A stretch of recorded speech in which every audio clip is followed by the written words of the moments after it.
just back up a little bit. You mentioned about the phasing at first. Uh, I guess my recollection of phasing is that we used to have these NAACP meetings, and it come to our attention that some of the kids that was making A's and B's in elementary school and junior high, all of a sudden, they were being placed in the low phases. And it came to our attention that lots of it was intentional. The parents were unaware what the phasing was, and also the fact that the coaches was encouraging lots of our black boys to take the low phases, 1 and 2 phases. And so we filed a complaint with the education, Health, education, and welfare. Health, and welfare. And they came out and supported our claim that it was affecting the black student, and it had to stop it. And the funny thing about it, we got the report, and we brought Betty James, Dr. Betty James from Charleston up here to make a presentation to the school board. And the school board did not want her to make the presentation that way. Remember that? Right. Right. They didn't want it. Right. So they didn't want to listen to it. They didn't listen to it. So she said, well, okay, well, I'll do it in a narrative form. So she did it. Jim, she tore them up. She took that report and gave it to them in a way they haven't had it before. And then, as a result of that, we left that meeting, school board meeting, and went to the parish hall. Right. To talk about it. But I will say, in all fairness, at that meeting, Frazier came. He was the principal. He was a superintendent. I'm not sure what he was, but he came to that meeting to listen to the rest of the stuff that what's the name had to present. I will say he did not knock the phasing thing. He did not knock the phasing.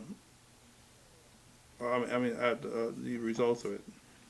But Dr. Betty James was teaching education. She's one of the on the faculty of West Virginia State College, and knew everything about education because that's what she did, was teacher preparation. But she was very, very effective, very, very effective. You know, Charles, I still say that we are suffering the result of that phasing right now. Oh, I'm sure we are. Because of the parents and grandparents. Those parents are 45 and 50 years old, went to a phasing program. They were downgraded. As a result that they didn't really get a chance to go to college, to get a good opportunity, and therefore their kids suffer. And we are still suffering now. You know, that's the reason why I get really upset when I hear them talk about black kids don't want to get ahead and so forth. You don't realize lots of this is because of what has happened in the past. You know, their parents didn't get that opportunity.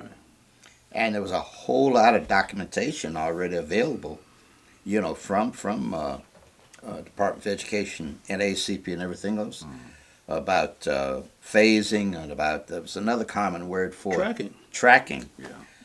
You know, because they did a lot of that down in the Washington area. So that told us, you know, we were on the right track in attacking, you know, these practices up here. Well, we asked for it, and they wouldn't listen to us, and so therefore we had to wind up filing a complaint, and the federal government came in and backed us up. Right. You guys ever hear of a group, I think it was out of Atlanta, Georgia, when they began to integrate the schools?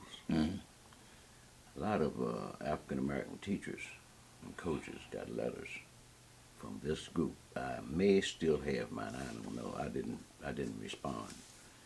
Wanted to know, you know, where you were assigned after those black schools closed, and what were you doing now? All those questions, as if they were getting ready to do something like a lawsuit or something, you know.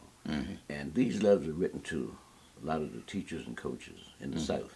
And I've often wondered about that group. I think it was out of Atlanta, Georgia. Y'all ever hear that group before? No, I never heard that.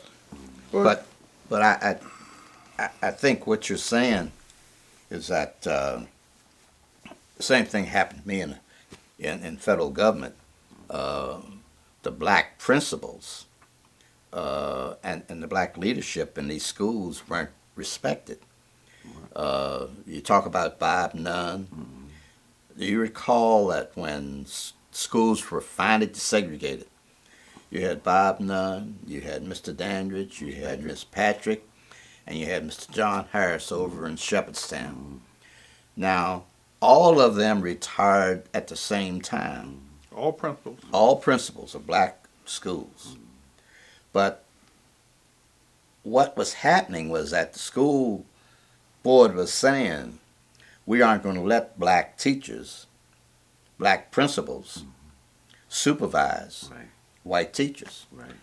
So that might have been one of the things that we're looking at. Well, you know, that I letter. got hooked up into that as, Right. as a teacher and a coach.